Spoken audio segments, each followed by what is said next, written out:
نماز باید که یک آرامش دل باشد، نماز باید که یک ملایمی داشته باشد، یک خشوع داشته باشد، یک ترس داشته باشد، یک لذت داشته باشد.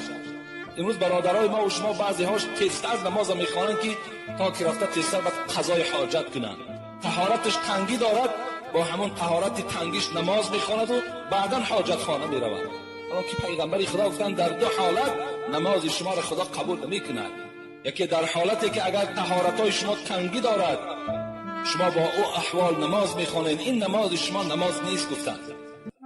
دوم در حالتی که وقتی نماز باقی هست و در پیش شما طعام یارند و شکم به شما گرسنه هست، شما با این گرسنگی شکم اگر نماز خوانید نمازتان نماز نمیشود. شما اول از طعام استفاده برین، دیگر توجه شما در داخلی نماز به سوی طعام نباشد، این حالت شما نماز خوانید.